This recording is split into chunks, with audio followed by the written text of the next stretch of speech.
Hola chicos, buenas noches. En minutos nomás, entonces estamos comenzando. Vamos a esperar que se incorporen más compañeros y comenzamos con el teórico, ¿sí? Buenas noches, profe. ¿Cómo están? ¿Cómo están todos, todas? Vamos a prepararnos, como siempre dice la profe Jime, algo calentito para acompañar, para no dormirnos, unos mates, y así nos sentamos a tomar apuntes de todo lo que necesitemos para esta clase, ¿sí? 8 o 4 minutos, más o menos 5 minutos más o antes, largamos nomás la clase, ¿sí? Bien, bien. Bueno, gracias, profe.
Bueno, ¿me escuchan bien? Cualquier cosa me dicen. Hoy nuevamente me van a tener que aguantar a mí en el desarrollo de este teórico. Así que, bueno, por pedido de la profe Jime, que nuevamente no pudo estar hoy, espero me puedan comprender y cualquier cosa me van parando, cosas que no vayan entendiendo, por ahí si quieren hacer algunos aportes, va a ser muy bienvenido. ¿Sí?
Bueno, perdón.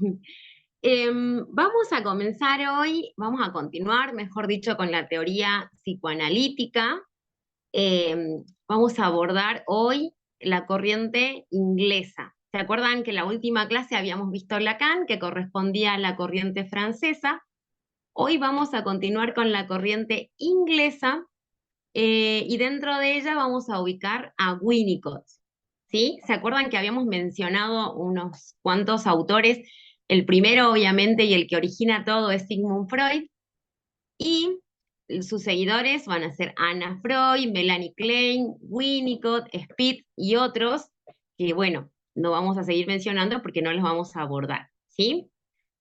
Habíamos visto la última clase que Lacan hacía referencia a cómo se va dando el proceso de instauración en diferentes fases y cuál sería el objetivo, ¿no?, de lo que es la función paterna, la metáfora paterna, que viene a ser un proceso de sustitución que realiza el niño en su mundo imaginario eh, para sustituir, ¿no?, esta figura materna con un otro, el gran otro.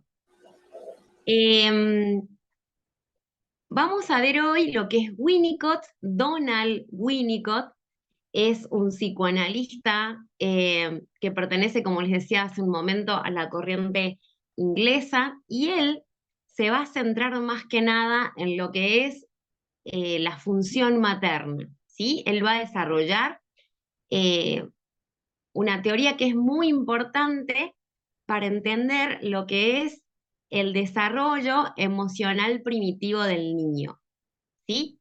Y se va a centrar principalmente en la madre. Entonces, título principal para Winnicott, para Donald Winnicott, va a ser entonces el desarrollo emocional primitivo, ¿sí? Bueno,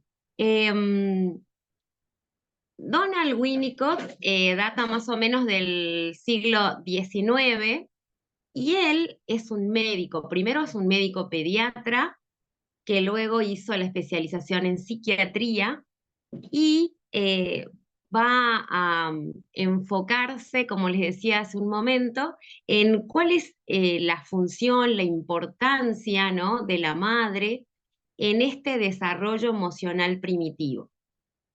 Y para ello, ¿por qué? Porque él decía que todas las patologías que se iban desatando en los niños en su trabajo como pediatra tenían seguramente una explicación, un asidero en épocas anteriores, tal cual como siempre lo sostiene el psicoanálisis, ¿no? Siempre va indagando en los primeros meses, años de vida de un sujeto, cómo se fueron forjando los primeros vínculos, qué qué se habrá desarrollado, depositado en ese inconsciente para poder interpretar qué es lo que le pasa en la actualidad a esa persona. Y en el caso de Winnicott, él es como que va desarrollando una teoría que va a constar de 3 fases, ¿sí? Antes que comience. Esto que vamos a desarrollar hoy están en los textos de Winnicott, en la unidad número 2, si mal no recuerdo, el familia y el desarrollo del individuo y realidad y juego. Esos son los textos que pertenecen entonces a Winnicott. También está como muy clarito y muy resumido en el texto de Noemí Bellos. No es un texto, perdón, es una ficha de cátedra, así que pueden también consultar. Si alguien quiere hacerme alguna pregunta antes de que comience, me dicen ahora, por favor. Profe, buenas. Disculpe, Sí, ¿cuál era el texto? Familia. sí, la familia y el desarrollo del individuo. Y después tienen realidad y juego. Ese es uno también de los grandes aportes que tiene Winnicott. Le da mucha importancia al valor del juego en el niño como un instrumento de análisis muy valioso, para analizar precisamente a los niños. Hasta esa época, a ver, como que los niños no eran considerados todavía pacientes para lo que es la corriente psicoanalítica. Siempre era como, a ver, atender o recibir a los niños en clínica, pero simplemente como una especie de recopilación de información para luego ser el abordaje los padres, ¿no? Porque en sí siempre se sostenía que el niño era un síntoma de algo que estaba ocurriendo en la familia y que en realidad quien hay que tratar es a los padres, ¿no? Bueno, con Winnicott, y obviamente otros seguidores de la corriente, se va a instaurar el hecho de que el fuego era un elemento muy importante para psicoanalizar a los niños. Ahí cierro la puerta para que no se escuchen a mis perritos, mil disculpas.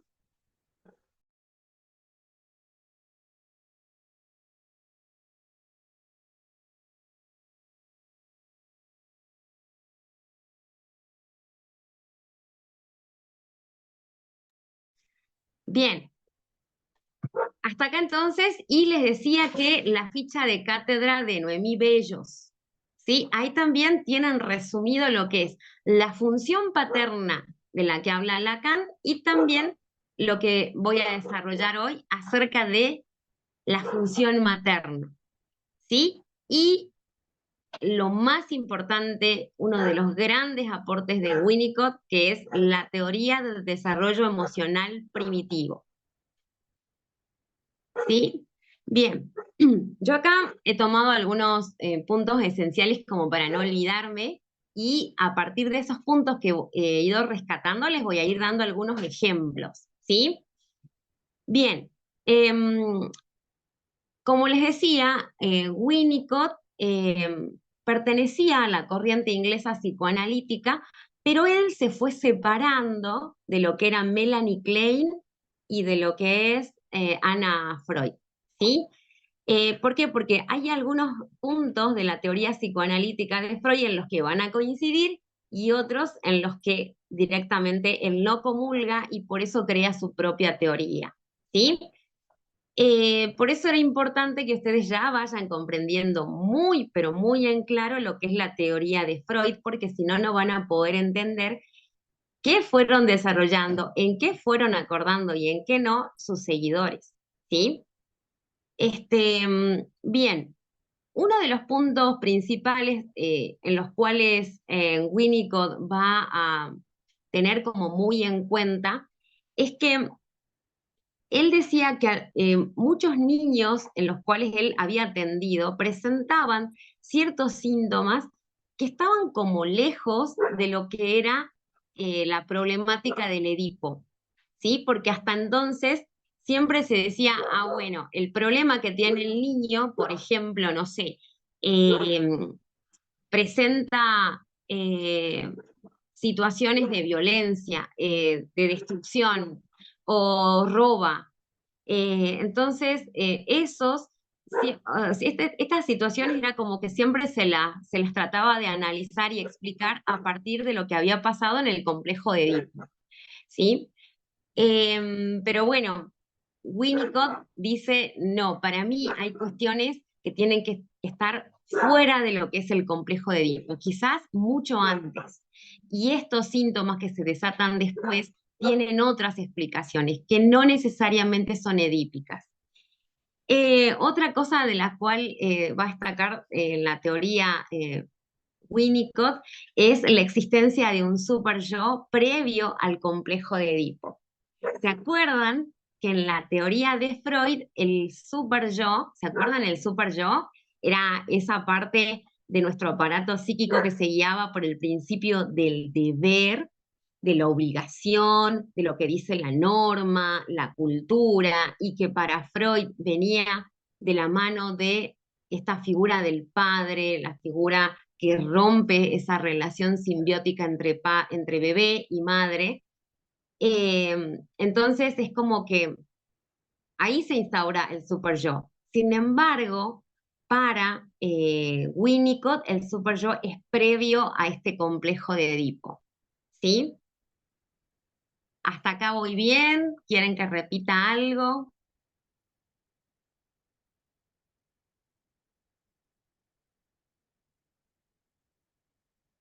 Profe, ¿qué Está era bien. para Winnicott? ¿Cómo? ¿Qué era para Winnicott el super yo? Eso no le escuché bien, profe. El super yo se formaba antes que el complejo, antes de que comience el complejo de Edipo. ¿Sí? ¿Se acuerdan que el complejo de Edipo se da entre los 3 y 4 años aproximadamente? Bueno, para Winnicott el super yo se podía instaurar antes, por una cuestión que ya les voy a ir explicando. ¿Sí? Ahí está la profe Jime. ¿Cómo está, profe? Buenas noches. Usted me va a ir ayudando si los chicos van haciendo algunas preguntas por escrito. Igual los invito a que prendan sus micrófonos y me pregunten, me interrumpan y me paren.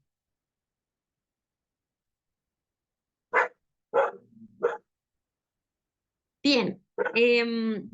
Otro punto, el tercer punto que me gustaría que lo tengan presente es que para Winnicott, como les había dicho hace un ratito antes que interrumpan mis hijos perrunos, es el hecho del juego. El juego era muy importante para analizar por qué se presentaban estas experiencias en los niños a tan temprana edad. Recordemos que todas las experiencias que va estudiando Winnicott tienen que ver con sus experiencias como pediatra, ¿sí? Y no olvidemos que el psicoanálisis surge desde la medicina para intentar explicar situaciones que no tenían explicaciones orgánicas, biológicas, neurológicas, ¿no? Bueno, hasta acá entonces voy. Ahora sí, hay algo que me gustaría que lo tengan así como muy en claro. Yo me lo había hecho en mis apuntes de aquellos años dorados cuando estudié esta teoría. Em, Winnicott en su teoría va a desarrollar ciertas características del objeto, ¿sí? Él sostiene que el bebé, desde que nace, en sus primeros años de vida, va construyendo un objeto que al principio es un objeto subjetivo, luego es un objeto transicional, luego es un objeto objetivo, ¿sí? Entonces, él habla de tres tipos de objeto. Ya les voy a ir dando incluso hasta ejemplos, pero por ahora me gustaría que tengan en cuenta esto y que cuando se encuentren con el texto lo tengan muy en cuenta y lo relean, ¿sí? Por las dudas a mí no me hayan comprendido. Entonces, él sostiene que en el desarrollo emocional primitivo, el niño, a través de diferentes fases, va construyendo diferentes tipos de objetos. Un objeto que al principio es un objeto subjetivo, luego va a ser un objeto transicional y más tarde va a ser un objeto objetivo o un objeto percibidamente objetivo. ¿Sí? Bueno, ahora les digo de qué se trata uno y después los otros, y después voy a ir desarrollando cada una de las fases a través de las cuales, según Winnicott, el niño va transitando este desarrollo emocional primitivo. ¿Sí? Bien.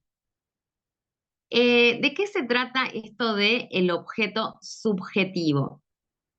El objeto subjetivo se va a ir dando en una etapa de fase de dependencia absoluta.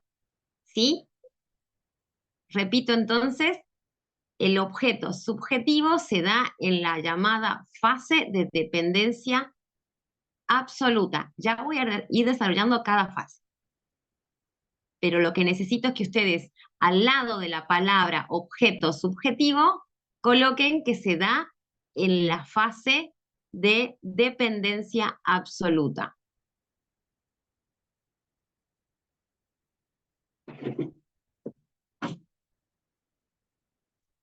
Bien, en esta fase de dependencia absoluta, es como que el bebé no discrimina su mundo del mundo de la mamá. Todavía no estoy desarrollando esta fase, ¿no? Simplemente es para que es lo que va dentro del objeto subjetivo, ¿sí? Fase de dependencia absoluta y el bebé no discrimina el mundo interno del mundo externo.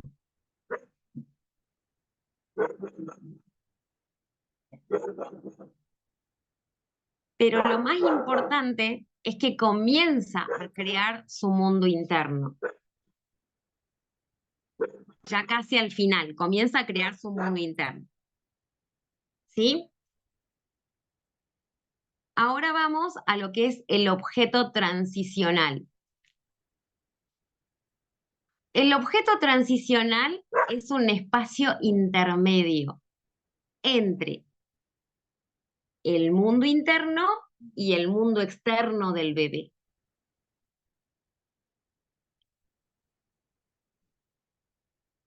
Y lo más importante acá es que el niño inaugura su espacio de creatividad.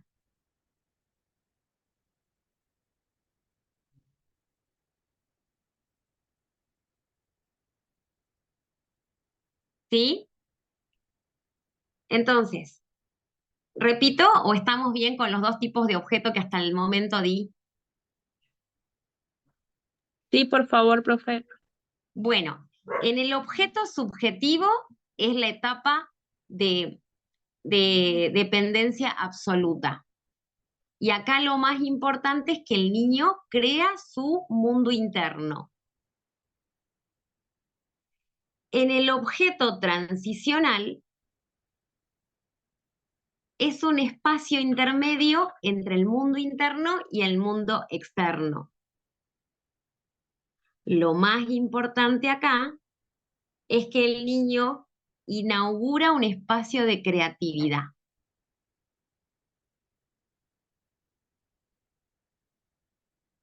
Y ahora vamos al objeto objetivo o objeto percibidamente objetivo. Este se da en la fase de dependencia relativa. Fase de dependencia relativa. Acá el bebé o el niño ya reconoce objetos del mundo externo. Reconoce objetos del mundo externo e inaugura una realidad compartida. E inaugura una realidad compartida.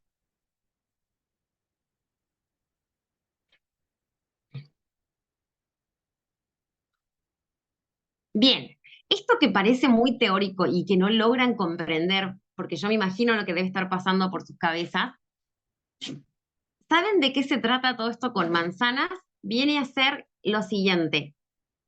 Lo que Donald Winnicott quiere explicar es cómo el niño a nivel emocional, de ser totalmente dependiente de su mamá, de creer que el pecho le pertenece cuando está tomando el pecho, él piensa que el pecho es de él, él piensa que la piel que le da calorcito es de él, él piensa que si se prende la luz, él la está prendiendo.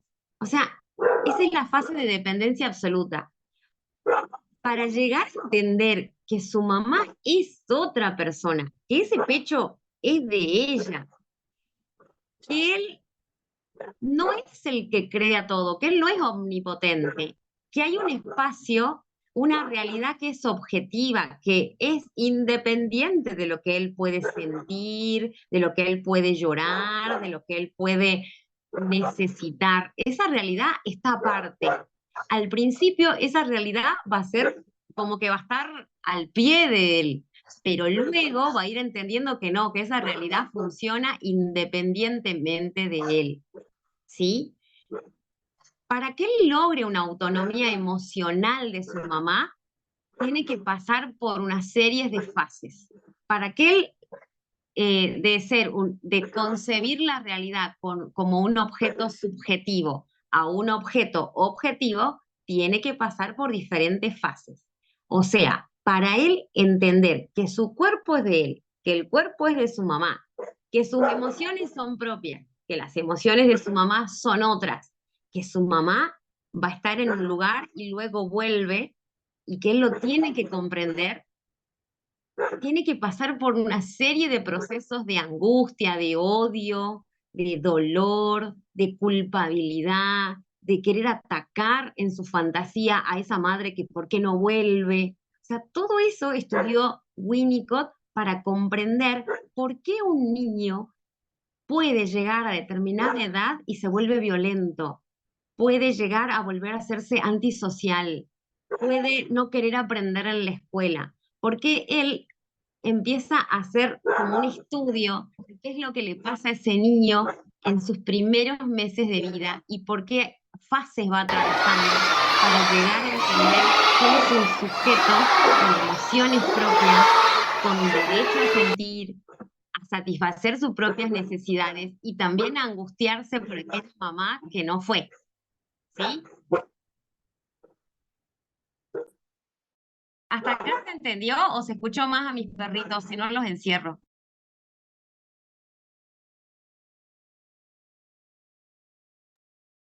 Sí, se entendió, profe. Sí, profe. Ahora sí, entonces vamos a desarrollar la primera fase de la que habla Winnicott. La primera fase, como yo les había dicho, es la de la dependencia absoluta. ¿Sí? ¿Cómo un niño de entender que la realidad es él, a entender que la realidad es compartida, primero va a pasar por una fase de dependencia absoluta que dura desde los 0 a los 6 meses? Desde los 0 a los 6 meses, el bebé entiende que el pecho materno le pertenece a él, ¿sí? No discrimina su cuerpo del cuerpo de su mamá. No hay un límite entre su mundo y el mundo de su mamá, ¿sí? Ahora, a diferencia de Freud, que Freud dice que hay una relación simbiótica en estos primeros meses entre mamá y bebé. ¿Se acuerdan que yo les explicaba que en el complejo de Edipo hay una relación simbiótica desde que nace el bebé? Hay un enamoramiento. Bueno, para Winnicott no es una relación simbiótica, sino más bien es una relación de fusión, en donde es el bebé el que incorpora a su mamá a su cuerpo. Él es el que le integra a su mamá a su cuerpo. Él piensa que todo es uno. ¿Sí? ¿Hasta acá estamos? ¿Están anotando?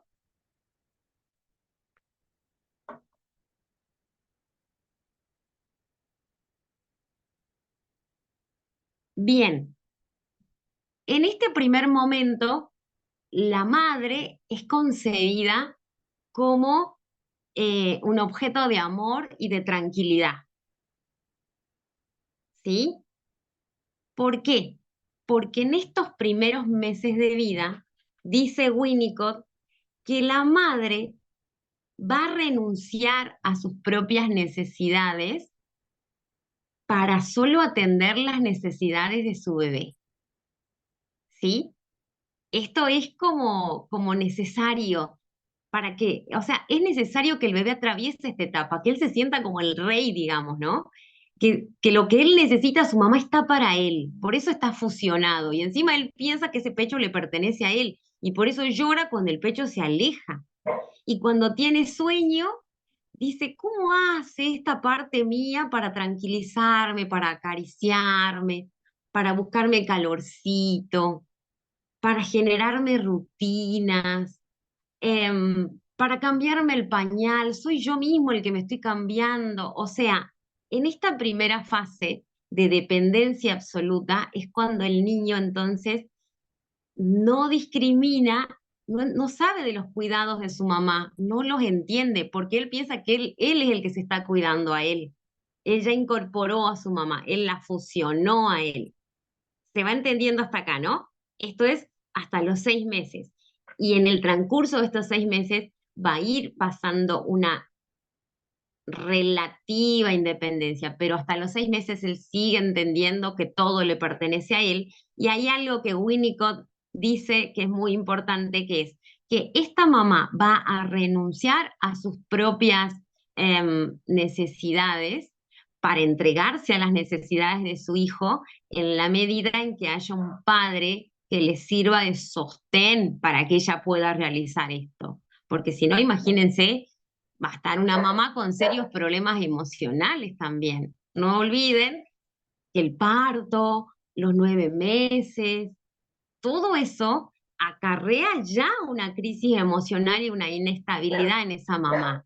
Y ahora que llegue el bebito y tener que abocarse a ver, a crearle rutinas, a darle momentos de tranquilidad, a tratar de evitar cuanto antes su llanto, porque es un bebito que ha estado en un vientre y ahora hay que generarle un ambiente lo más posible, lo más parecido posible a donde él estaba y que a su vez también se vaya adaptando a nuevo.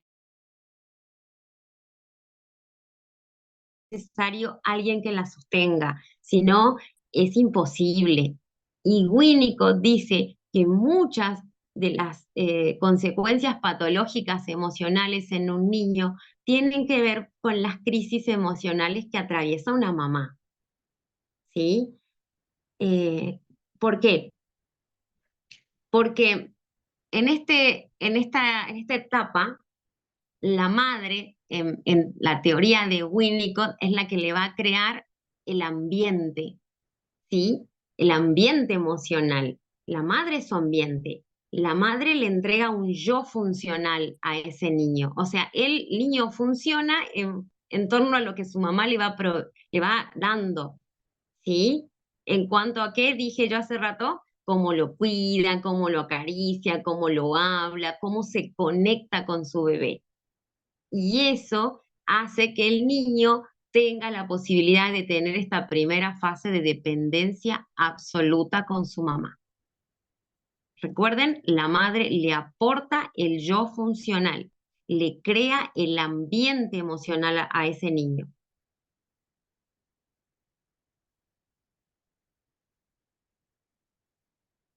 ¿Alguna pregunta? No se olviden de poner también entonces que la mamá, o sea, que el bebé no discrimina los cuidados de su mamá, no dice, ay, qué bien que me cuida esta, porque él piensa que él es el que se está cuidando, ¿no? No se olviden de esto. Una de las características que tienen que tener en cuenta y tiene que ver con esta teoría psicoanalítica es que en esta primera fase se da el narcisismo primario, ¿sí? Después, espero que me dé el tiempo para explicar eso, pero creo que la profe Jiménez ya lo explicó. El narcisismo primario, no hay una discriminación del yo, no yo. No hay discriminación del yo, no yo. Y el bebé tiene la ilusión de ser él el pecho materno.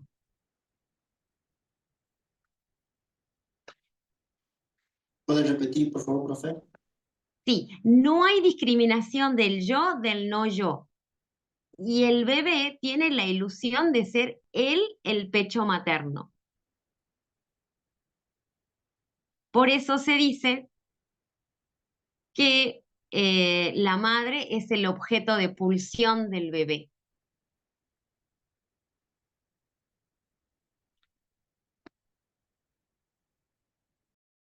Profe, ¿cómo dijo? ¿No hay discriminación de qué era?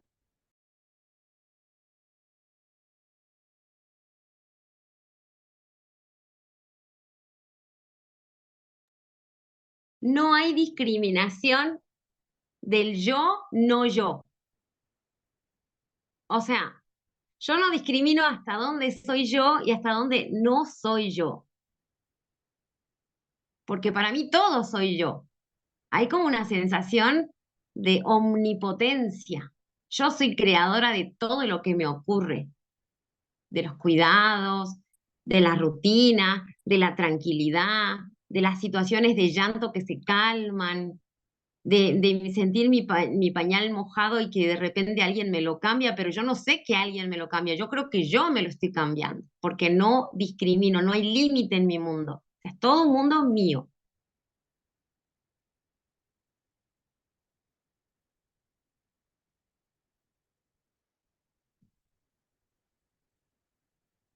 ¿Hasta acá estamos?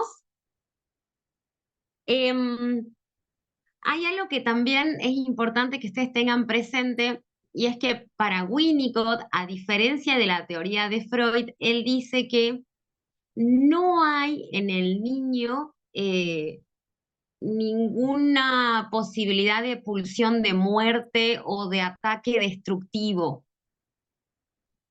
No hay un ataque destructivo intencional. ¿En qué sentido?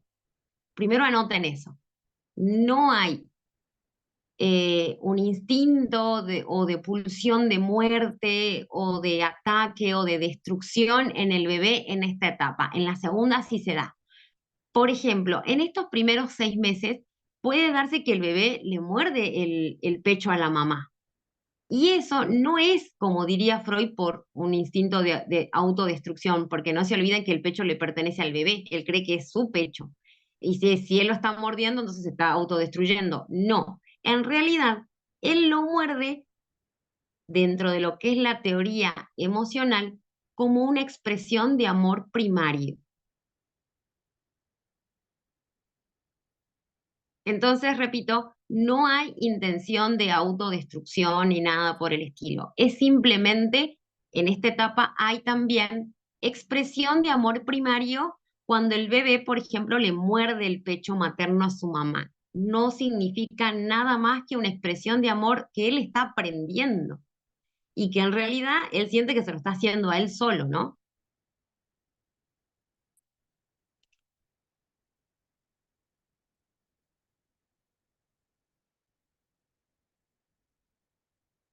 Hasta acá estamos. ¿Puedo ir a la segunda? Profe, una consulta. Decía que el bebé muerde como una expresión de amor primario y lo diferenciaba de Freud porque Freud lo considera como una pulsión de muerte. Como algo de ataque y voluntario, un ataque voluntario destructivo. Bien, gracias. Bien, y antes que me pase a la segunda fase, porque se nos está yendo el tiempo y quería también dar una introducción de Speed, em, que me encargó mucho la profe Jime, y es que acá es muy importante que se dé esta primera etapa, ¿no? Esta primera etapa de dependencia absoluta, de entender que todo el mundo soy yo, ¿no? Em, es muy importante para la futura integración y consolidación del yo del bebé. Y en esto es muy importante, les decía, que la mamá genere rutinas, que dé momentos de tranquilidad, de cuidados, de conexión, de vínculo, de atender a las necesidades de ese bebé. Es importantísimo que sea así. Y hay dos procesos importantes que van a estructurar estas atenciones, que son el holding y el handling. Si la profe Jimé los puede escribir, mejor todavía. Holding y el handling. El holding significa, en términos españoles, sostener. El holding. ING. Sostener. ¿Sí? ¿Qué significa esta función materna primordial en esta primera fase? Sostenerlo al bebé no significa solamente que yo lo estoy teniendo entre mis brazos. Sostenerlo significa simbólicamente que cuando una mamá atiende a todas las necesidades de su bebé y le da todo lo que yo les estaba describiendo hace un momento, le crea un ambiente propicio para que él sienta que es él el omnipotente en todo. Eh, sostenerlo significa darle la seguridad a ese bebé de que no se va a caer, de que no se va a desintegrar, de que hay un tiempo y un espacio para él. Eso es a nivel emocional.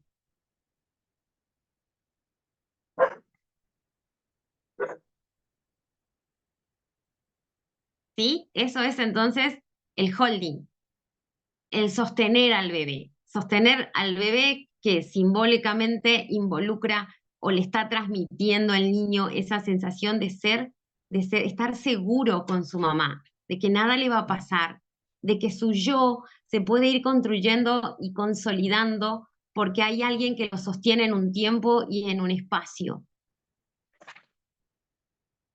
Y que acá es muy importante que lo escriban. Es necesario en estas etapas, en cada una de estas etapas, que haya como una sumatoria de dos polos. El bebé con su, digamos, con su iniciativa como instinto de desarrollo a la integración de su yo. O sea, el bebé ya tiene esa capacidad instintiva, ella nace con esa capacidad de ir desarrollando la integración de su yo, ¿sí? Y el otro polo, para que eso se dé, lo va a facilitar la mamá que le va a proveer un ambiente propicio para que ese yo se vaya integrando, se vaya consolidando. Al principio ese yo está fusionado con ella, pero al finalizar estas tres fases, ese yo ya tiene que estar separado de su mamá, tiene que haber enfrentado un montón de avatares, pero va a estar feliz y contento y ya identificado con yo mismo, digamos. ¿Sí? Entonces, los dos polos, ¿cuáles serían? Que yo tengo que sumar estas dos cosas. O sea, si yo tengo solamente la capacidad instintiva del niño hacia su integración, o sea, lo que él trae, no me va a dar como resultado la consolidación del yo. Y si solamente tengo un ambiente espectacular que me provee la madre, tampoco necesito de las dos cosas. ¿Sí? Y para esto, en el polo del ambiente, está la madre con el holding. Y el handling significa el manejo, o también entendido como la manipulación. ¿Esto qué significa? Si nosotros decimos manejo, manipulación, significa, cuando la madre lo acaricia, le hace masajitos. Bueno, digamos que sí, pero que estamos hablando no de fisioterapia, estamos hablando del nivel del desarrollo emocional primitivo. Entonces, a nivel emocional, ¿qué le transmite esa madre con el manejo, la manipulación, las caricias y demás? Le va a permitir al niño una integración psicosomática. ¿Sí? Repito entonces, con el handling, que significaba manejo, manipulación, le va a permitir al niño una integración psicosomática. ¿Esto qué sería en términos criollos? Significa que el niño va a integrar las partes de su cuerpo a un todo, porque hay alguien que lo está tocando permanentemente, que lo acaricia. Entonces él va sintiendo las partes de su cuerpo. porque por sí solo no puede hacerlo. Recuerden que su sistema neuronal apenas si le permite moverse y no siempre sus movimientos obedecen a su voluntad. Entonces, esta manipulación le va a permitir que su psiquismo incorpore las partes de su cuerpo. Recordemos, integración psicosomática, psiquismo, soma, cuerpo. Voy integrando mi cuerpo. Entiendo que mi cuerpo es lindo, es todo. ¿Y por qué? Porque me lo acarician, porque me lo manipulan, porque me lo hacen sentir. Cuando me bañan, cuando simplemente me ve mi mamá y ya me empieza a acariciar, a tocar. Hasta acá entonces está muy bien entendido el holding y el handling.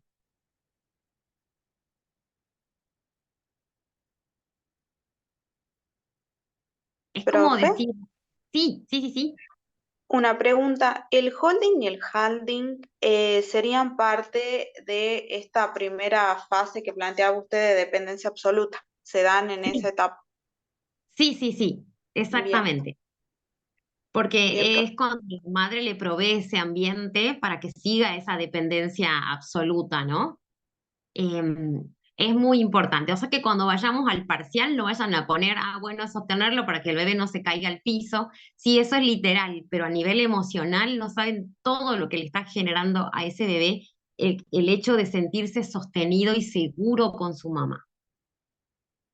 Y que su mamá esté para su bebé en estos primeros 6 meses que son vitales, según Winnicott.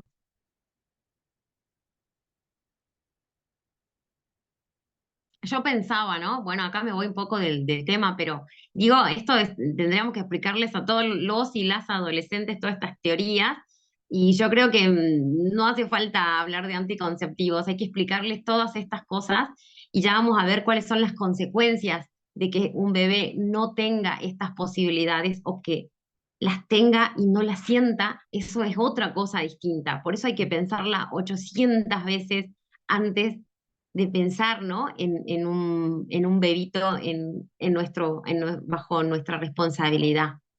Porque la responsabilidad es sobre todo emocional si estamos viendo estas teorías psicológicas. Profe, Sí, hay un claro ejemplo por ahí en la práctica, en lo que es la maternidad, en los casos de los niños que están en supuesta situación de adoptabilidad, ¿no? Qué importante lo que usted dice, los primeros 6 meses, las primeras 48 horas que no tienen este contacto y este vínculo con esta mamá porque tiene otra decisión, toma otra decisión, o porque no puede darle de mamar por una enfermedad de transmisión sexual, que ahí están las enfermeras, en el caso que no pueda estar una figura materna a la mamá, están las enfermeras. Y qué importante es la intervención del trabajador social al momento de estas decisiones o de estas situaciones de vulnerabilidad social de los recién nacidos, el de poder coordinar, ¿no? Lo que hablábamos la vez pasada, el tema de la ley de Federal de Trabajo Social, el tema de la ley de salud mental, el trabajo interdisciplinario y el trabajo intersectorial, el de poder trabajar de manera conjunta en estas situaciones, de supuestas situaciones de adoptabilidad, porque hay un proceso, hay tiempo, pero de ver estos tiempos que el niño va a estar en el sector de neonatología, niños sanos, recién nacidos, y que lo caratulan lamentablemente los médicos, entre comillas, caso social, y ahí está la función de nosotros, ¿no? De poder trabajar coordinadamente y dar urgente esta respuesta para que este niño esté en un hogar, en los hogares que se llaman transitorios, o que tengan la figura y que no estén todo el tiempo en el sector de neonatología, porque es como usted decía, el afecto, el cariño, este vínculo que genera, no es lo mismo de mamá que de una enfermera que ve una enfermera a 5 o 6 niños en ese sector. ah, sí, tal cual. Ahí es donde, justamente lo que dice la profe Jime es lo que le interesó mucho a Winnicott, porque él como trabajaba en los hospitales, así como Spitz, por eso Spitz escribe su libro del primer año de vida, porque él ve estos casos en los hospitales, ¿qué pasa con estos niños? ¿no? Y yo los invito por ahí a pensar qué pasa con los niños que aún teniendo su hogar, la madre no conecta con su niño, ¿no? Entonces es muy, muy importante que se dé esta fase de absoluta dependencia, ¿no? Y que gradualmente vaya siendo y se vaya pasando hacia una dependencia relativa. Y para eso, Donald Winnicott va a introducir un nuevo término que es la madre suficientemente buena. Y no olvidemos, como dijo la profe Jime, recién nos estaba diciendo que no es necesariamente la madre biológica, ¿no? Es alguien que también está cubriendo esta función de primera o principal cuidadora de este bebé. Es vital.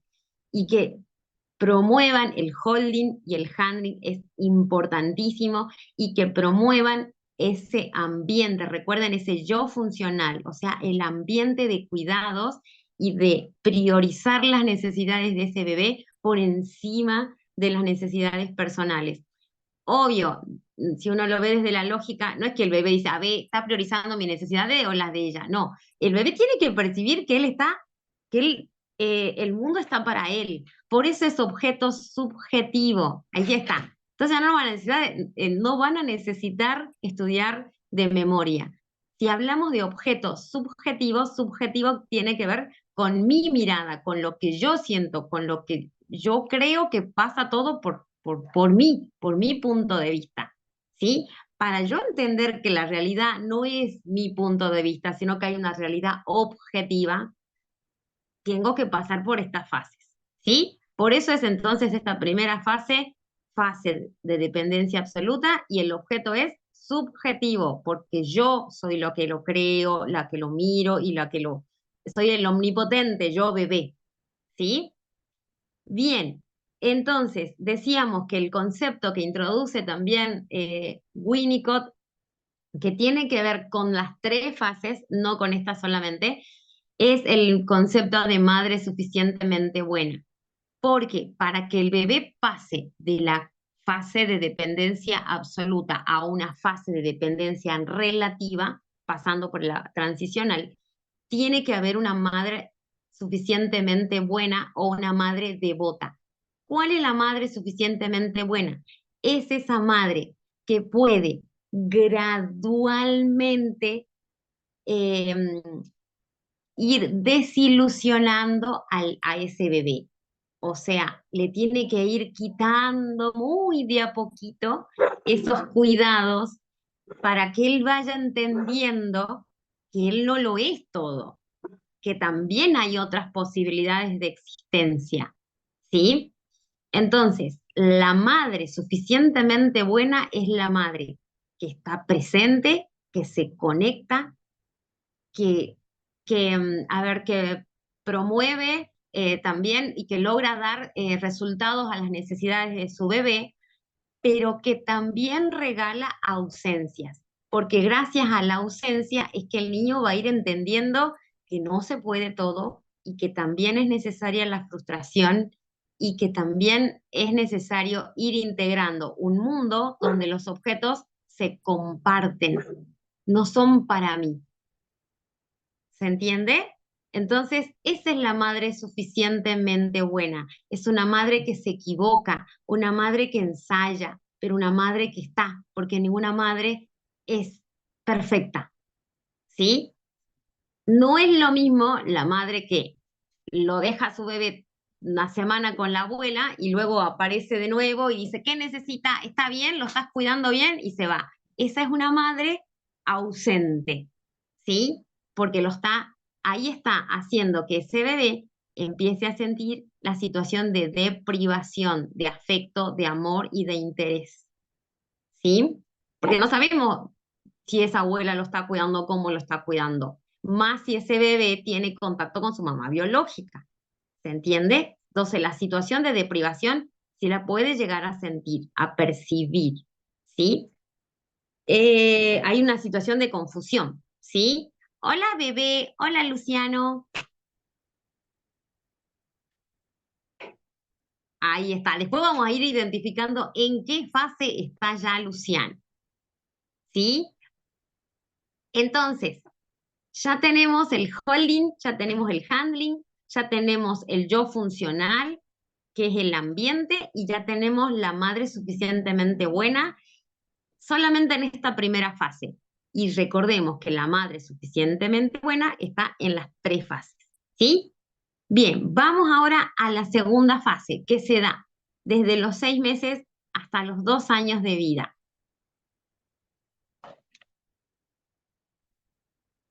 Y acá, en estos 2 añitos de vida, hay algo muy importante que destaca Winnicott, y es que dice, y ya hay más maduración física en el niño, ¿no? Porque a los 2 años ya, ¿qué hace el bebé? Camina. Claro, ya camina, ¿qué más? Empieza a decir sus propias palabras, algunas palabras. Sí, muy bien. Eso es que los padres, la profe Jime debe decir sí, sí, por Dios. Es un logro enorme que los niños ya puedan hablar porque al fin podemos saber qué les pasa, ¿sí? Entonces, como dice Winnicott, en este periodo de dependencia relativa ya hay signos de maduración, hay logros madurativos, como caminar, como hablar, ¿sí? Y más manejo del cuerpo, ¿no? Eso es muy importante. Y ahora se va a ir dando un pasito más hacia adelante en esto de poder entender hasta dónde soy yo y hasta dónde no soy yo, porque comienza el mundo de afuera, ¿sí? Como ya me movilizo, pero puedo movilizarme, pero a nivel emocional hay cosas que todavía no voy comprendiendo, ¿sí? Y acá hay algo muy importante que va a desarrollar Winnicott. Y es que acá sí hay una agresividad del bebé. Hay una agresividad fantaseada del bebé. ¿Por qué? Porque la mamá está aumentando sus momentos de ausencia. Le va dando esos toquecitos ya de que quiere lograr independencia de su niño. Por ejemplo, el destete, ¿sí? Por ejemplo, que antes dormía con ella y ahora dice, bebé, a tu cunita, ¿sí? Ya lo va alejando un poquito más, ya lo va dando cada vez más al papá o a los abuelos para que lo sostengan, para que le den la comida, ¿no? Entonces, en ese bebé, en ese niño, ya estamos hablando en esta segunda etapa de dependencia relativa, empiezan ciertas fantasías de agresión, una agresión hacia esa madre que se está alejando, ¿sí?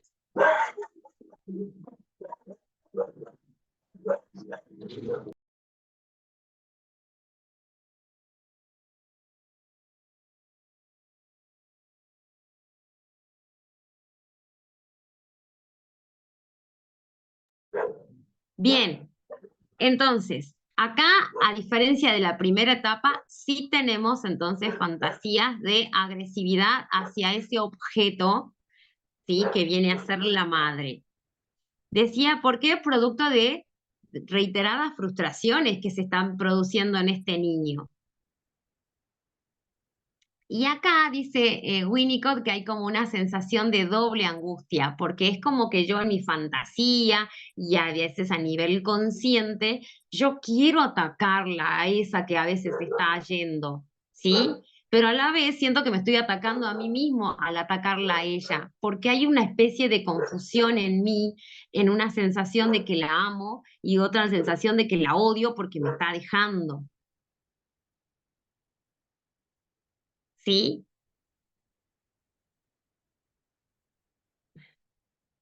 ¿Y qué dice entonces Winnicott que qué debe hacer la mamá?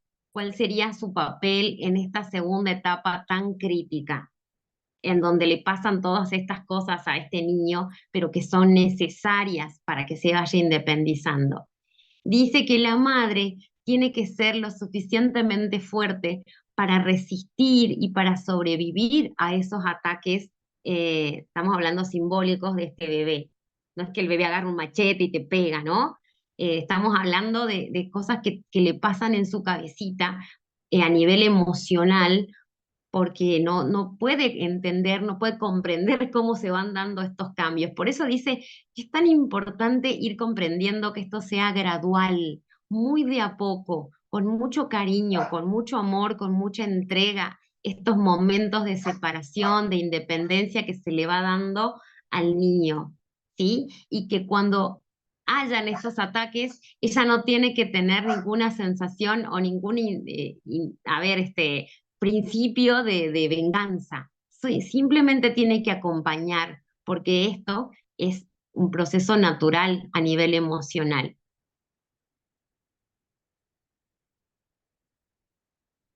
¿Hasta acá? ¿Alguien quiere preguntar algo?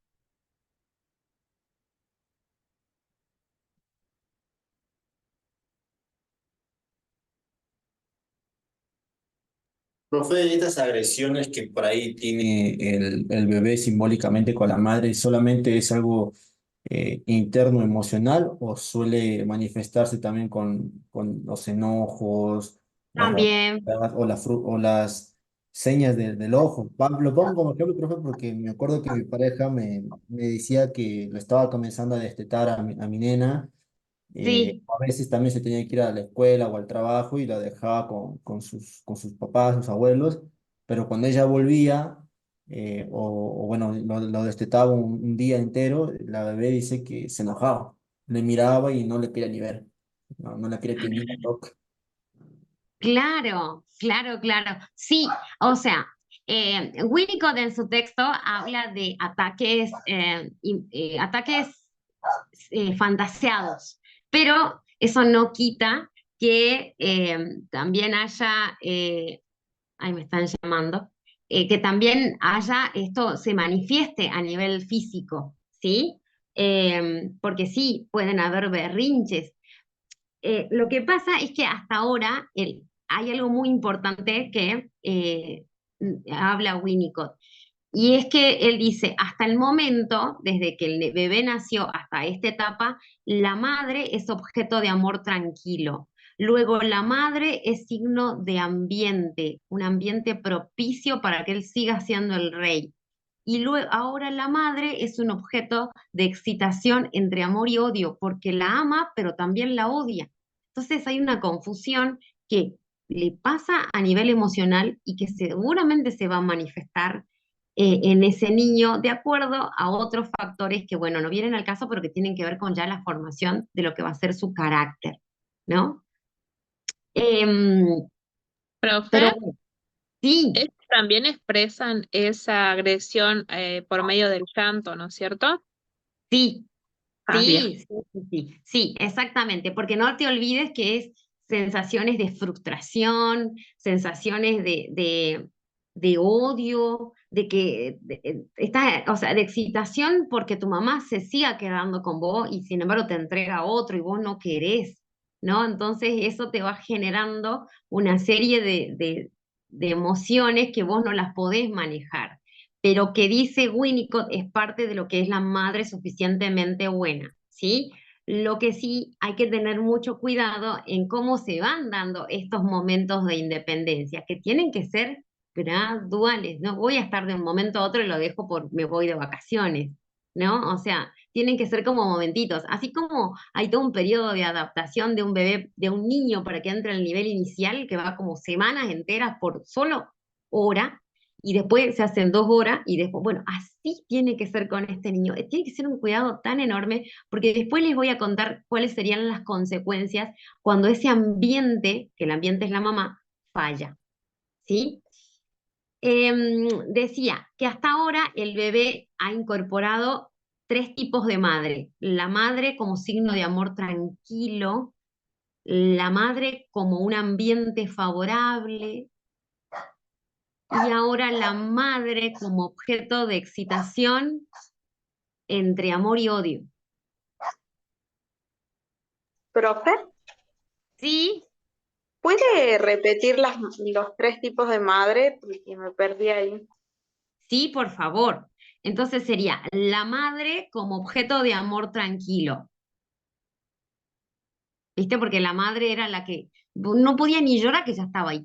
O sea, por eso vos la asociaste a algo tranquilo, a tu sinónimo de tu tranquilidad. Después, la madre como un ambiente favorable. Siento mojadito y ya, ya está. Ya no estoy mojado. Ya me cambiaron. Se están fijando en la temperatura de mi agua cuando me estoy bañando. Obvio, todavía eso no sabe, ¿no? Él piensa que es él el que está generando esa temperatura propicia para su cuerpo. Pero él dice, está espectacular. Y ahora me estoy dando cuenta que es alguien. De a poquito me estoy dando cuenta que no era yo, que es alguien separado de mí. Y que ese alguien me deja cuando quiere. Entonces, ahora esa madre es objeto de amor y de odio. Ya estoy empezando a identificar que mi madre es madre y que yo soy yo. Por eso se habla de una dependencia relativa, ¿sí? Y de un proceso que va hacia un objeto objetivamente percibido. Objetivamente percibido significa que no soy yo solamente y que ahora la Profe, realidad se comparte.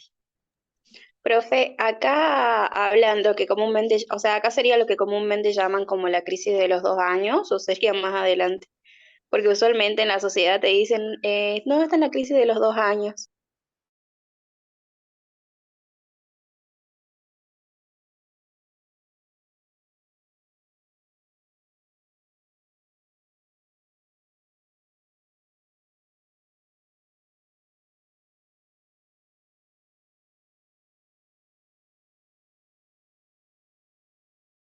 Y que Donald Winnicott le dice es una etapa de depresión que atraviesa el niño y que es importantísimo este estado de depresión.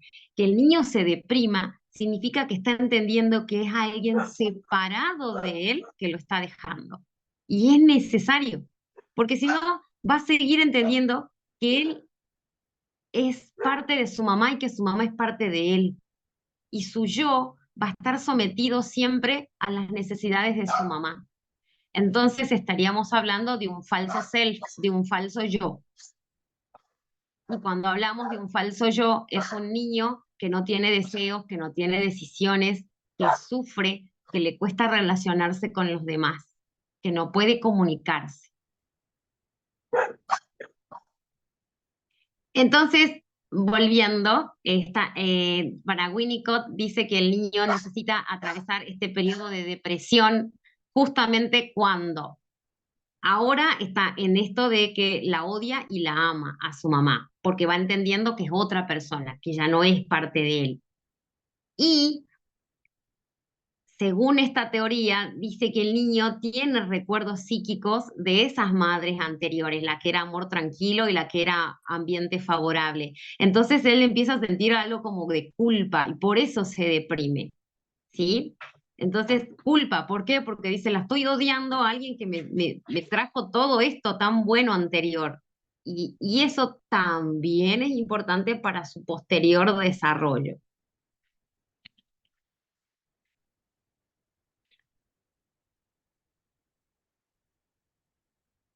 Bien,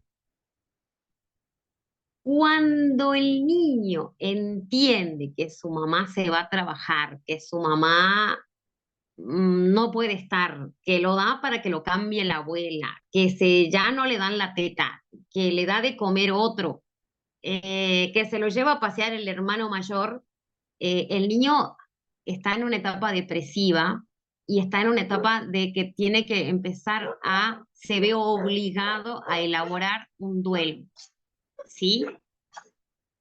Y para que toda persona, no solo el niño, pueda elaborar un duelo, el duelo es el dolor por una pérdida o alejamiento de algo. Ay, ¿se me escucha bien? Sí, profe. Sí, profe.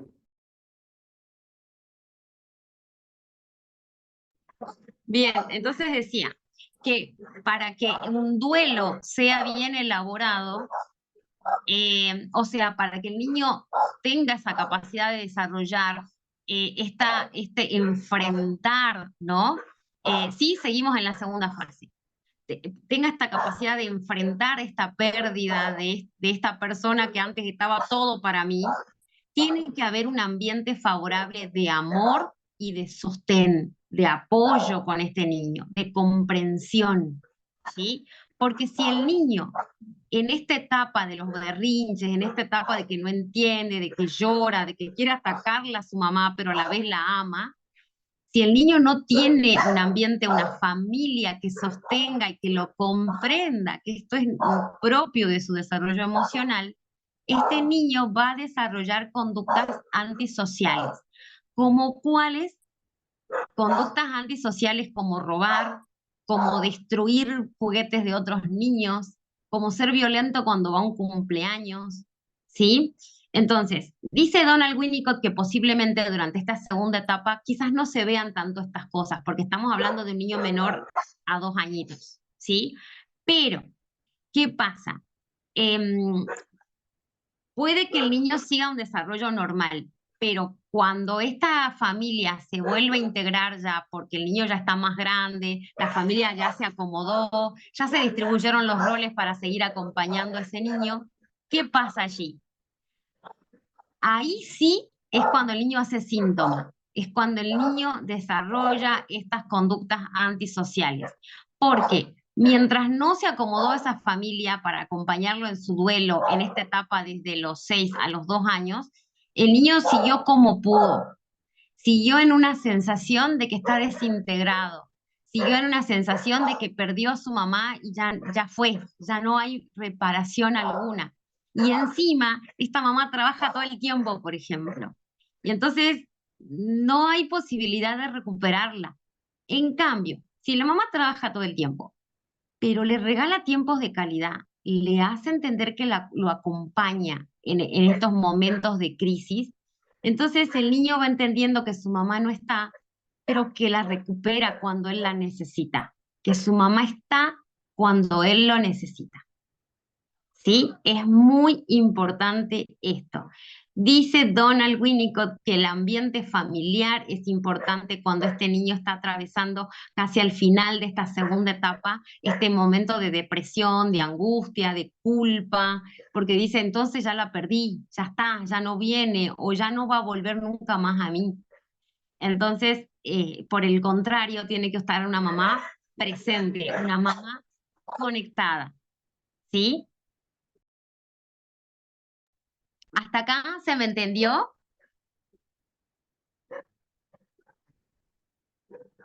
Sí, profe. Sí, profe. Bien. Acá también es muy importante entonces que tengan esto presente, ¿no? El robo, la destructividad, las situaciones de violencia, de niños que pegan a otros. Es entonces una situación, una experiencia, dice Winnicott, que es como un mecanismo de defensa de ese niño, de querer regresar hacia esas etapas anterior de dependencia absoluta para recuperar a esa madre, ¿sí? Porque en la actualidad esa madre no lo acompaña como él quisiera. No está para soportar sus berrinches con amor, con dedicación, con ternura, ¿sí? Por eso se dice desde el sentido común que cuando un niño es violento, cuando un niño destruye, cuando no respeta o no es empático con sus otros amiguitos, es porque hay una total, o porque hay signos, no total, hay signos de falta de amor y de mucho vacío, ¿no? Entonces, esto es lo que explica Winnicott ya desde la teoría del psicoanálisis, y es que a nivel inconsciente hay un intento de volver hacia una etapa pasada que no se la transitó como hubiera querido. No hubo un ambiente favorable para que haya una buena etapa de dependencia absoluta, una etapa de dependencia relativa. ¿Sí? Esto es importante. Y ahora sí, es cierto, cuando un niño no tiene el amor, el cariño familiar para esta fase de dependencia relativa, él va a sentir como que está deprivado de amor, ¿sí? Entonces, va a sentir angustia, va a sentir que su yo es débil, que cualquiera puede decidir por él, no va a tener una personalidad futura firme, sólida, digamos. ¿Sí? Bien, ahora sí ya vamos a pasar a la tercera etapa, a la tercera fase. ¿Alguna pregunta que quieran hacer?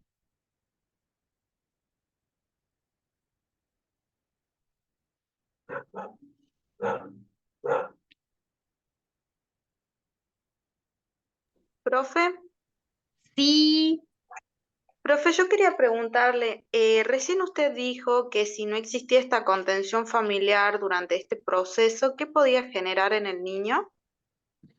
sí, puede producir conductas antisociales, ¿sí? Conductas antisociales como destrucción, como robo, como violencia hacia otros niños, hacia otras personas. Es una forma de expresar lo que le está pasando a nivel inconsciente, a nivel emocional, por no haber transitado tanto esta etapa presente como la anterior de una manera en donde un ambiente que no le fue favorable para ir construyendo esta integración de su yo, esta consolidación de su yo. ¿Sí? Bien, profe, gracias. Bien. Habíamos dicho, ¿qué edad, qué edad comprende esta segunda fase? 6 meses a 2 años. Muy bien. Antes de pasarme a la tercera fase, hay otro concepto muy importante de la teoría de Winnicott, que es el concepto de objeto transicional, ¿sí? Que yo les di al principio de este teórico. El objeto transicional se va a dar entre los 4 y los 8 meses, ¿sí? Antes de pasarme a la tercera fase, entonces anoten por ahí, o sea, no pongan de título tercera fase, perdón, coloquen ahí objeto transicional. El objeto transicional es un proceso que es necesario para que después vayamos a la tercera fase, ¿sí? ¿Qué viene a ser el objeto transicional? A ver, ¿qué anotaron al principio? Vieron que yo les dije, hay un objeto subjetivo, un objeto transicional y un objeto objetivo objetivamente percibido. ¿Qué era el objeto Dijo transicional? que es un espacio intermedio entre el mundo interno y el mundo externo. Muy bien, es un espacio interno muy bien, es un espacio intermedio entre el mundo interno y el mundo externo. ¿Mundo interno de quién? Del bebé. Bien, del bebé. Y el mundo externo viene a ser el ambiente que lo rodea, el que le está propiciando cómo va a ir construyendo él su yo, integrando su yo. Entonces, Winnicott dice que en este proceso de separación paulatina con su mamá, todo niño recurre a un objeto transicional para contrarrestar la angustia que le produce esta separación con su mamá. ¿Cómo va a contrarrestar estos momentos de separación con su mamá? Con un objeto transicional, un objeto que no le pertenece a él ni tampoco al mundo externo. ¿Saben qué es? Son esas cosas que utilizan los niños para no sentirse tan solitos cuando se tienen que separar de su mamá, cuando se tienen que ir a dormir solitos a la cama, cuando, por ejemplo, le dicen, bueno, vamos a ir al pediatra y yo te voy a pedir que tenés que dejarte revisar por el doctor. Entonces el niño, vamos a comprar, y el niño, vas a ir con el tío a comprar. ¿Qué es lo primero que hace? Agarra su objeto transicional. ¿Qué puede ser? ¿Pueden ser las mantitas de apego? Un peluche. Sí, muy bien, ahí está, lo comprendieron muy bien. Entonces, el peluche, la sabanita, puede ser el dedo pulgar. Por eso es que Winnicott dice, no es del mundo interno ni del mundo externo. Y ustedes van a decir, ¿pero el dedo no pertenece a su mundo interno? Sí, el dedo pertenece a su mundo interno, pero es el que lo va a ayudar para enfrentar al mundo externo. La sabanita pertenece al mundo externo porque es un objeto externo a él, pero tiene un valor simbólico para él. Por eso está intermedio entre mi mundo y el mundo de afuera. Yo le doy un valor simbólico a la sabanita o al osito, ¿sí? Entonces, ¿qué sería el objeto transicional? Ese espacio intermedio entre lo interno y lo externo, y físicamente es un objeto que lo va a acompañar a este niño, que lo elige él para poder enfrentar la angustia de separación o independencia de su mamá. Y esto es necesario, es necesario. ¿Se dan todos los niños? No se dan todos los niños. Profe, una ¿Cuándo? consulta. Sí, Usted dijo que se da entre los 4 a 8 meses. sí, sí, Ah, sí. porque lo veía en mi sobrina, que acaba de Ajá, cumplir 2 años y ella y hace sí. como un par de meses empezó a agarrar mucho un peluche o otro, pero se moviliza con el peluche a todos lados, que nunca lo había visto. Hacerlo en el primer año, no lo noté. Y Ajá. ahora me llama mucho la atención. Habría que revisar las circunstancias, ¿no? Por las cuales ella habrá agarrado esto, pero justo iba a decir cuánto tiempo dura o estas edades no son exactas. En algunos niños se da antes, en otros se da después. Incluso Winnicott dice que la duración de que este objeto lo va a acompañar al niño depende de cada niño y de cada historia familiar, ¿no? Porque cada niño lo va a empezar a dejar cuando él sienta que ya no le hace falta y es el papel de la mamá el que le va, mejor dicho, la que la va a acompañar para que este niño pierda la significación y diga, ya no me hace falta, ya está, mi mamá me acompañó mucho con esto, encima no me lo quitaba, le daba el valor que yo le daba a esa sabanita, a mi dedo, no me decía, pero sáquese el dedo, ¿cómo es eso? Vaya al médico solo con su tío, vaya caminando, usted puede, vaya a buscar el vasito y a veces el niño tiene que ir a buscar el vaso a la cocina y va a buscar el osito, va a buscar la sabanita. A veces, dice Winnicott, no necesariamente tiene que ser un objeto, también puede ser el mismo cuando, por ejemplo, le decimos, bueno, bebé, ya es el momento de dormir y solito empieza a hablar solo, a balbucear. Entonces, ese es su objeto transicional para él mismo, como para sentirse acompañado, ¿sí? Entonces, respondiendo a tu pregunta, habría que ver la experiencia, porque si vos me decís que entre esta etapa ella no tenía nada y ahora de repente lo agarró, habría que ver. Pero lo que sí tenemos que tener en claro que si bien la etapa de 4 y 8 meses es aproximada y la duración también va a depender de cómo esa mamá acompaña esto, porque puede darse que el niño agarra a su osito y de un día para otro no lo agarre y la mamá dice, ¿y tu osito? Y entonces la niña ya ni lo había tenido en cuenta o el niño. Entonces hay que como que acompañar las decisiones y las significaciones que el niño le va dando a este paso, a este proceso. ¿Sí? Ahora yo les hago una pregunta. Ya hemos entendido por qué no es interno y no es externo. ¿Sí? ¿Por qué diríamos, quién me explica de los que están acá presentes, si no la profe Jime va a elegir alguno de los presentes, por qué diríamos que el objeto transicional, según Winnicott, es el soporte del amor y el odio?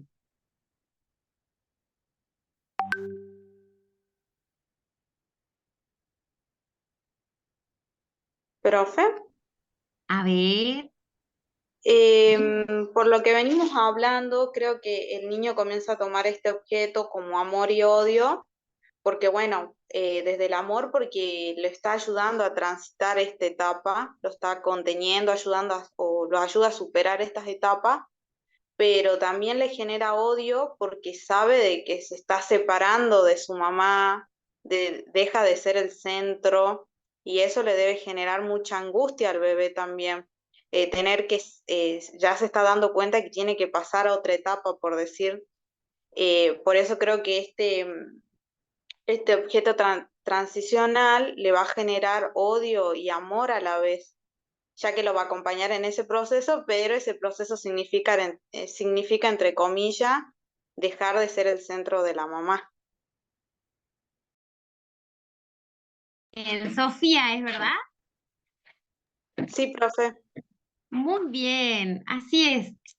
Además, es como que ese objeto va a calmar el odio hacia esa que lo deja sin piedad, ¿sí? Entonces, es como que calma el odio, soporta, o sea, el osito es el depositario del odio hacia su mamá. Es un odio, obviamente, propio de un niño que está en pleno desarrollo de sus emociones, ¿no? Entonces, es entendible. Y como les decía, tiene que haber una familia, tiene que haber un ambiente propicio para que estas etapas se den de la manera más calmada posible, sin dejar de lado los necesarios límites que necesita todo niño. Eso es muy importante.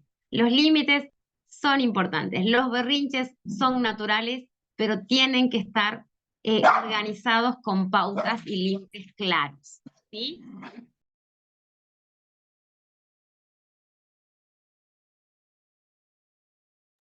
Bien.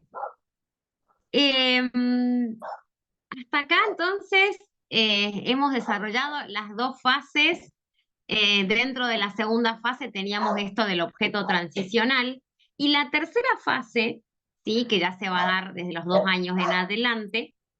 Winnicott dice que en esta tercera fase ya el niño comprende, al fin entiende que hay una realidad externa a él que es objetiva, o sea, que se maneja con sus propias reglas, con sus propios principios, con sus propias normas, que él no puede manejar las cosas a su antojo y que él tiene que integrarse a esa realidad e integrarla a la realidad a él mismo.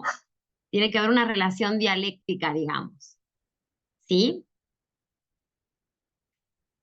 Entonces, ¿por qué sería un objeto objetivamente percibido? ¿Por qué sería una fase de independencia ya? Porque yo percibo la realidad tal cual es, no como yo la estoy viendo.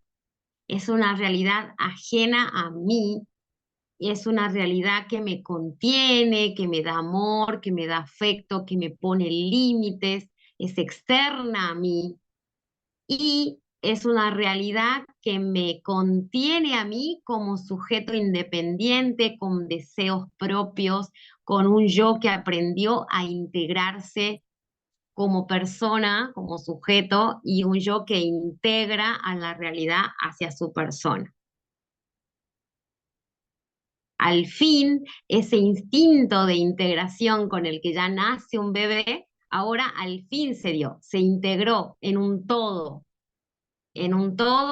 realidad que se comparte con otros, otros que tienen sus propios deseos, sus propias decisiones, un niño que disfruta de ser como es, que se siente seguro, que quiere relacionarse con otros, que tiene ansias de relacionarse con otros, que habla con todo el mundo, porque pasó por todas esas etapas de amor, de crisis, de llanto, y comprendió con a base de amor, de paciencia y de sostén que él es importante, pero que los demás también son importantes. Profe, ¿qué Eh, edad sería esto lo que acaba de mencionar? a partir de los 2 añitos en adelante, ya podemos hablar de entender una realidad que es objetiva, que no es como yo la veo, o sea, no es subjetiva, ¿sí? Entonces, esto es muy importante y bueno, Winnicott igual fue desarrollando qué pasa en cada una de las fases cuando hay fallas por parte de la madre, que es la que le va a hacer el ambiente y luego va a ser la familia, ya se suma la familia, ¿no?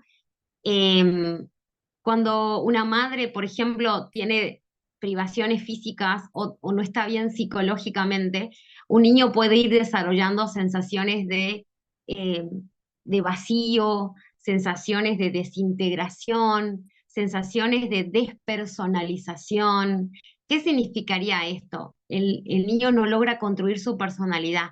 Siente que él es por y para su mamá, por ejemplo, no tiene una identidad propia, un niño que no se siente sostenido psicológicamente puede sentirse desvalido emocionalmente, que lo que él tiene o siente no tiene valor.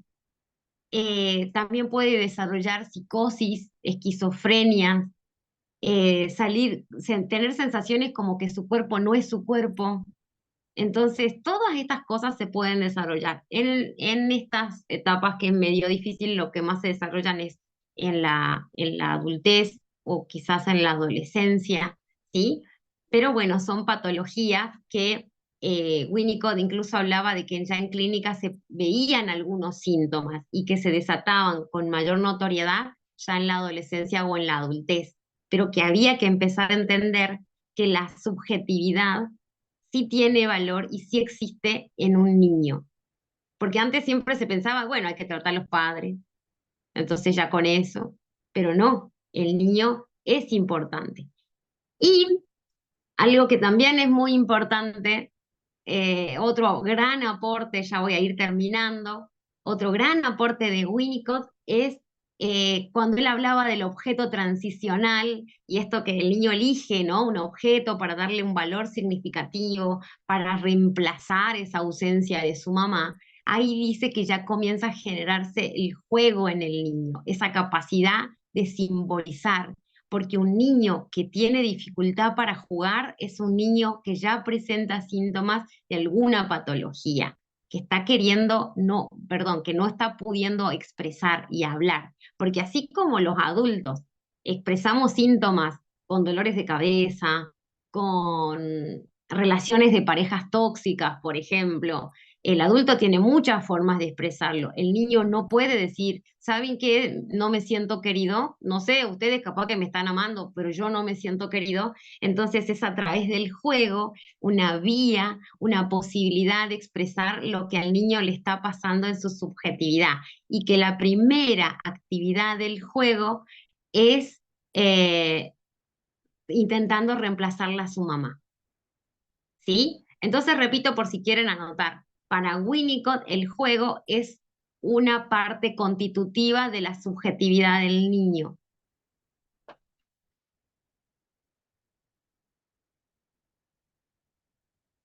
¿Por qué es una parte constitutiva de la subjetividad del niño? Porque es una forma en la que el niño ejercita la forma de reemplazarla a su mamá.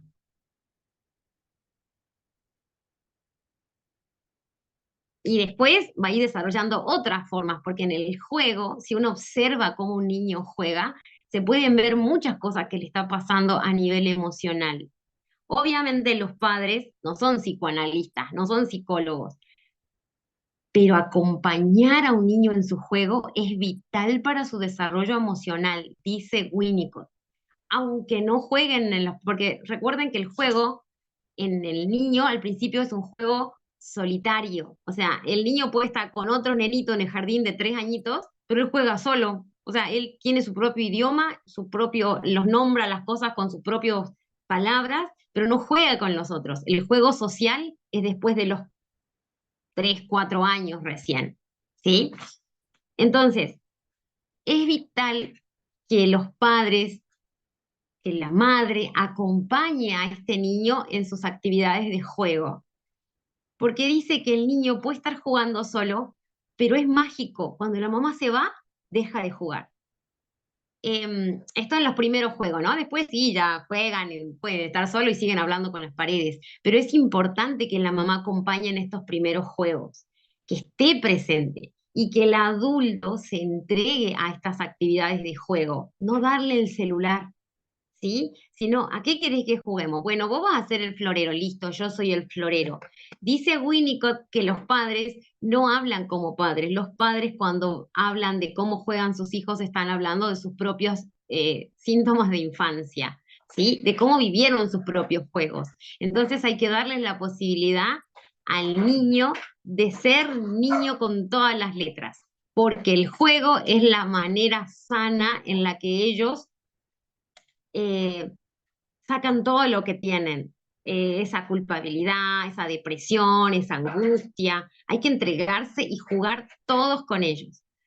Hay serias investigaciones que dicen bueno, son investigaciones, la verdad, ¿no? Pero que en realidad la mamá es la que aguanta más tiempo a jugar con los niños y el papá es un ratito y ya no da más y necesita otra cosa.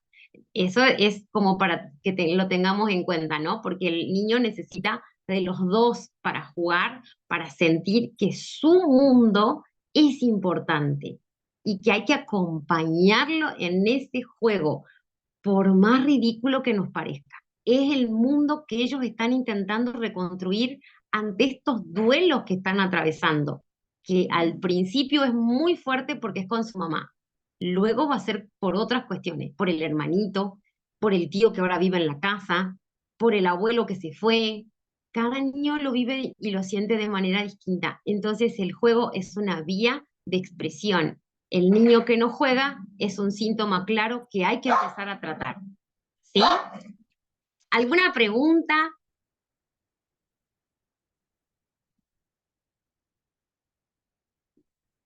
Les dicto lo último y ya los dejo de molestar porque me imagino que están cansaditos.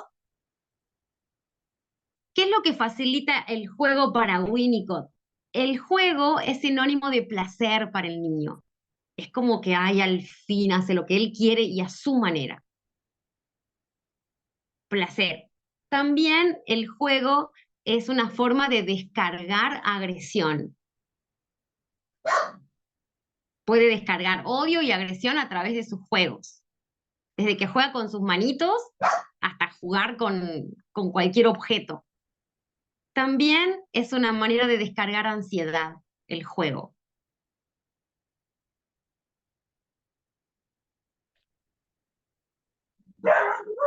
Es una manera de integrar el mundo interno con el externo.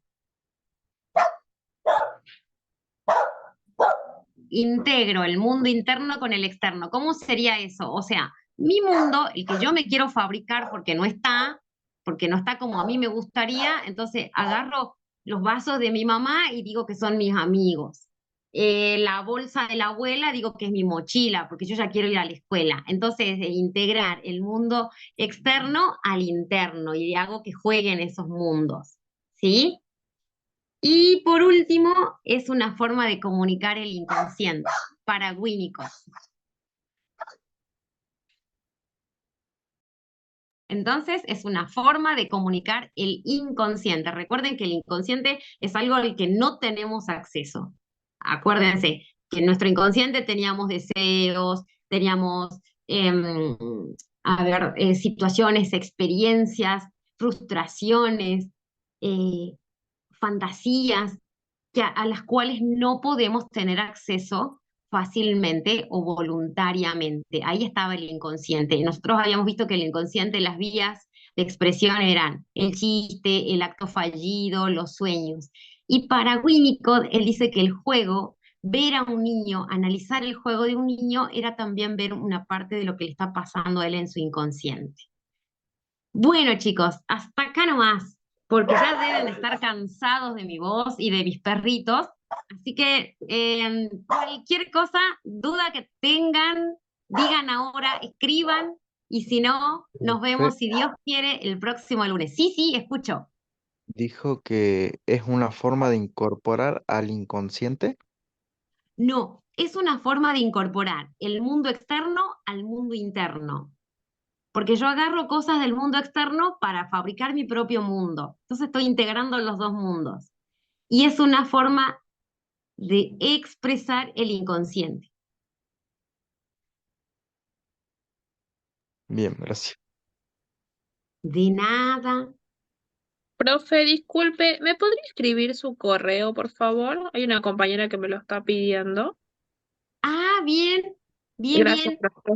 Y otra Eh, consulta, el trabajo que había que entregar hoy es uno solo por grupo, ¿no es cierto? Ay, no sé, como yo no estuve el viernes, no sé qué. Profe Jime está viva. El profe dijo que individualmente. Sí. Profe, nuestro grupo mandó Sí, sus en puntos realidad, pues, individuales.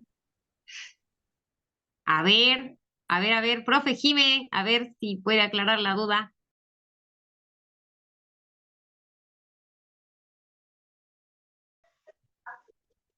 individuales iban apuntados en un solo trabajo práctico, porque hay puntos individuales y grupales. Eso se habló del primer momento que se compartió y se le explicó con la profe Mariana las consignas de las consignas del trabajo práctico integrador.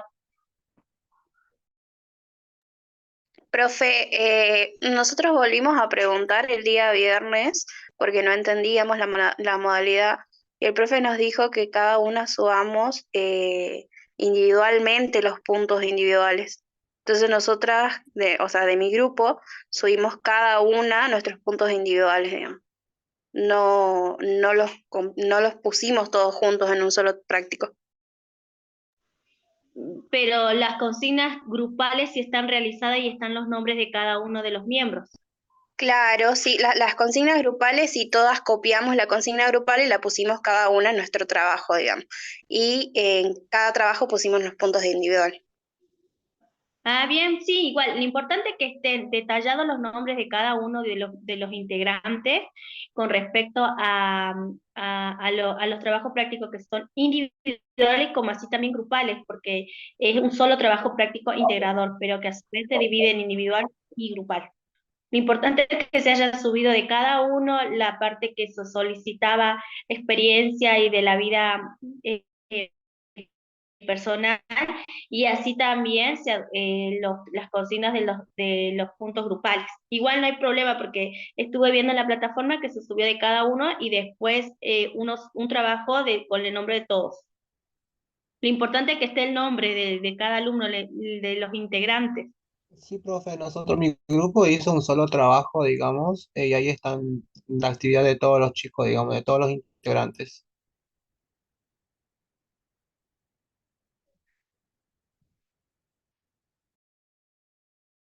Sí, sí, no hay problema, lo importante es individual como grupal, porque el trabajo se dividía, como vuelvo a decir, individual y grupal, y la parte de lo que es la vida personal, que es, si no mal recuerdo, el punto número 1, las consignas del primer punto. Sí, sí, profe, nosotros lo hicimos así en un solo trabajo, digamos, en un solo Word. Nosotros también, profe. Bien, profe. Sí, Y eso es lo o sea, lo envió una sola importante. persona al aula virtual.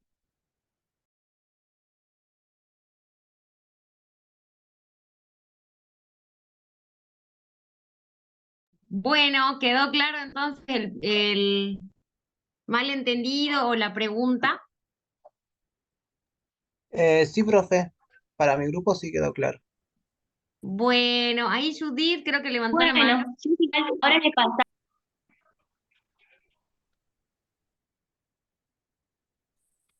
Buenas noches, profe. Sí, mi pregunta era esa. Si armamos un solo trabajo, una sola persona del grupo lo tiene que subir, ¿verdad? No es que cada uno lo tiene que subir el mismo TP. Claro. Sí, sí, es una sola persona la que tiene que mandar. Bien, gracias, profe. Con el nombre de todos. Bueno, chicos, espero que hayan comprendido. Me faltó entonces Speed. Voy a tratar no sé si es que me tocará de nuevo o no. La verdad que es un texto muy lindo. Si pueden irlo leyendo mejor aún.